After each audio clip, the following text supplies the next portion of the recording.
You're watching Swipe. Here's a look at what we'll be bringing you on this week's show. Thomas investigates the tech behind some high-flying art. I go exploring my home city like never before. We play by my rules. And Alysia brings us the spin-off to one of last year's big games. That's all to come in the next 10 minutes or so, but before then, let's have a quick look at the tech stories that made headlines this week. The Royal Navy has given us a glimpse of how submarine warfare could look in 50 years' time. Unmanned eel-like vessels with sensor pods that dissolve to hide from the enemy and a manta ray-shaped mothership with a surface that can morph in shape were among the ideas from young British scientists and engineers. Drone maker DJI is willing to pay you up to $30,000 if you can discover security flaws in its software. The company set up a reward program to get help from ethical hackers and researchers. It follows recent increased scrutiny around the security of DJI's drones and apps. The ground is being set for Google and Apple to go head-to-head with competing augmented reality platforms. Google has been showcasing its new AR tools for Android devices. Apple announced its augmented reality system for iOS in June. The tech will allow the creation of apps where objects can be superimposed onto the real world using our phones. Check that out. It takes up the whole table. Yes. There's more about AR coming later in the show. Domino's and Ford have teamed up to deliver pizzas in self-driving cars. Although for the first phase of testing, a safety engineer will actually be driving an autonomous research vehicle when it drops off pizzas to some customers in Michigan. You got it. Now, when we talk about artificial intelligence, you're probably thinking robots. But AI can show up in many forms. This week, Thomas has been seeing how technology is finding its way into high-end art and performance. It looks like it could be a futuristic game of space golf. It's actually the latest installation at the Roundhouse in London. Audiences were invited to enter a space where they could interact with a swarm of artificially intelligent flying white spheres. The combination of AI and the technology on these floating globes give them a life of their own.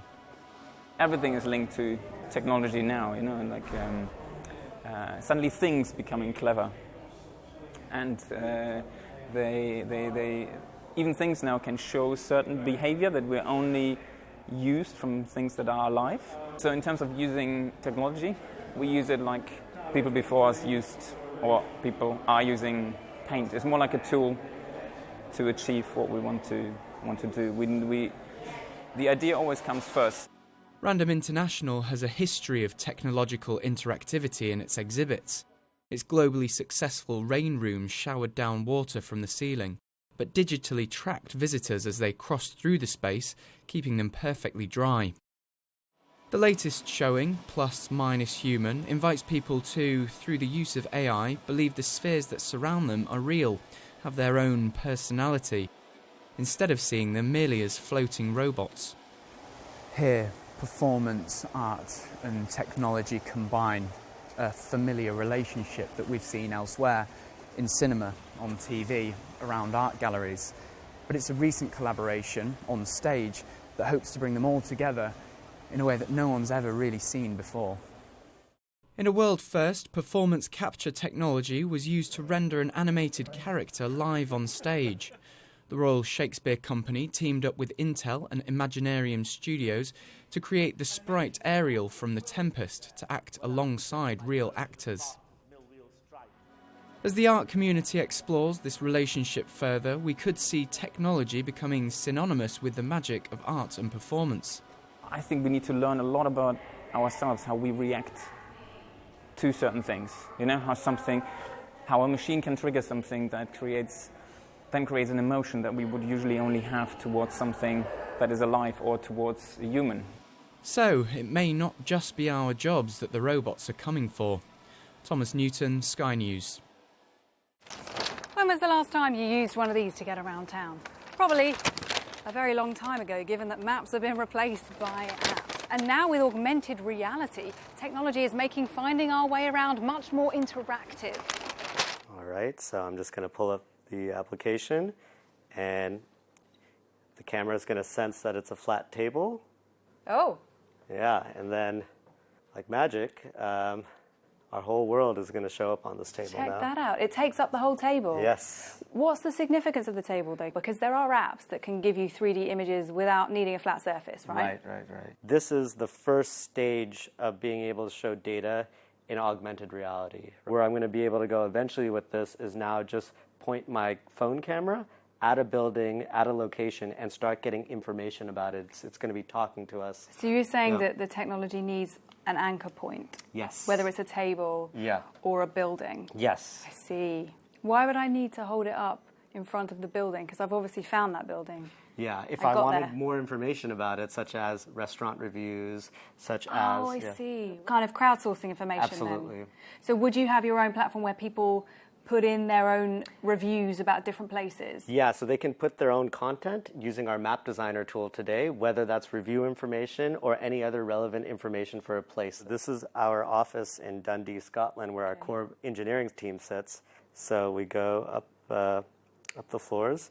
It's going to start giving me relevant information about the space. So for instance, I can open up one of our employees' desks here and get their calendar availability. If there's an occupancy sensor in both of these two meeting rooms, and this tells me someone's using this meeting room right now. So let me show you something.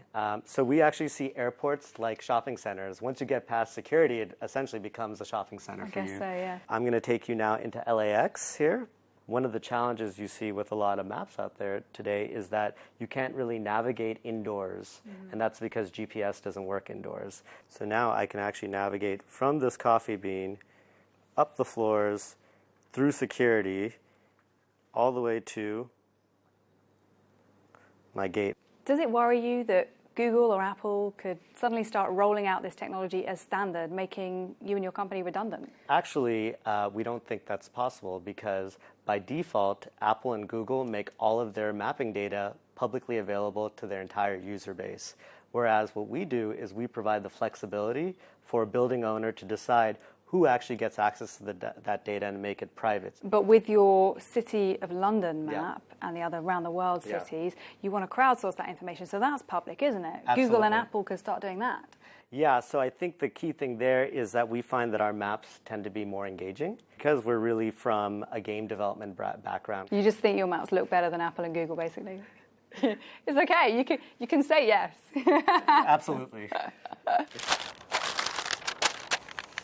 Let's put this mapping business to one side for now and talk about video games, because Alysia has our review for us this week, so don't go and buy any new titles until you've heard what she has to say. All these years later, no one has found it. The Tusk of Ganesh. Uncharted Lost Legacy is a cinematic set-piece-filled story about racing a big bad warlord to an ancient artifact with loads and loads of linear narrative bite-sized chunks. So it's very, very similar if you loved the previous Uncharted games. Everyone's got to make a living. You were going to sell me out, weren't you? If, like me, you wanted something a little bit different from an Uncharted game, you're going to feel a little bit shortchanged. I can't let Asaf get that tusk.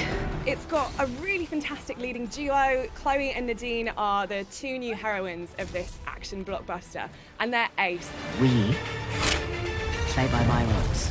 This is an expertly crafted game, but it feels like a real missed opportunity for Naughty Dog to reinvent the wheel that they first crafted back in the first Uncharted 4 game. Sorry, babe. What took you so long? Follow me home, pretend you. Life is Strange Before the Storm is a prequel to 2015's episodic narrative, Life is Strange, and it followed the story of Max Caulfield and her best friend, Chloe. Before the Storm takes place 3 years before and follows the story of Chloe solely. So there's no Max, that means there's going to be no time travel mechanic. Instead, it's a story that really delves deeper into Chloe's psyche. Because it's a prequel, by nature, you know that Chloe is always going to survive and keep moving through. And so points where she's put in danger feel a little bit artificial. Despite that, though, it's a really nice return to this universe that became a massive cult classic a few years ago. Here we go!